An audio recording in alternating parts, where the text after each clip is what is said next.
BJP உங்களுக்கு ஆதரவா கொடுக்குது, அதிமுக உங்களுக்கு ஆதரவா கொடுக்குது, பாமக உங்களுக்கு ஆதரவா கொடுக்குது. யார் இவங்கலாம்? நான் இவ்வளவு நேரம் சொன்னேன் இவங்கலாம் இவங்க எப்படிப்பட்டவங்கன்னு. அப்படி அவங்க உங்களுக்கு ஆதரவு கொடுக்குறாங்க. ஏன் ஆதரவு கொடுக்குறாங்க? கொடியை கொண்டு ஆட்டுறாங்க எடப்பாடி கூட்டத்தில். எடப்பாடி சொல்றாரு பாருங்க பிள்ளையார் சொல்லி போட்டாச்சு கூட்டணிக்கு. அதனால தான் வாக்குறுதியே தாவேக்கா கொடுக்கறது இல்லை. நீங்க எங்கேயாவது விஜய் வாக்குறுதி கொடுத்துருக்காரு பாருங்க, வாக்குறுதியே கொடுக்கறது கிடையாது. என்ன அது நான் வந்தா பாத்துக்கோ அவ்வளவுதான்.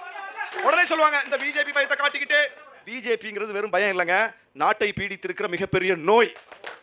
அது வெறுமனே பயம் இல்ல. அது வந்து தாவேக்கா சொல்ற மாதிரி ஒரு பக்கம் பாசிசம் இன்னொரு பக்கம் பாயாசம்னு நார்மலைஸ் பண்ணாதீங்க. ஆணவ கொலைகள் எங்க பார்த்தாலும் நடக்குதுன்னு பாலுக்கு பக்கத்துல உட்கார்ந்து லயோலாமணி சொன்னார் பாருங்க. அதுதான் மிகப்பெரிய கொடூரம். லயோலாமணி ஆணவ கொலையை பற்றி கவலைப்படுவதா இருந்தா பாமக தான் சண்டைக்கு போகணும். கவின் ஆணவ கொலை நடந்த போது விஜய் எந்த கருத்தையும் சொல்லல. சிபிஐ யார் சிக்கினாலும் அவங்க பாஜக சிக்கினது தான். ஞாபகம் வச்சுக்கிடுங்க. அதிமுக மேலே சிபிஐ கேஸ் இருக்கு, பாமக மேலே சிபிஐ கேஸ் இருக்கு, இப்ப தாவேக்காவும் சிபிஐல தான் இருக்கு.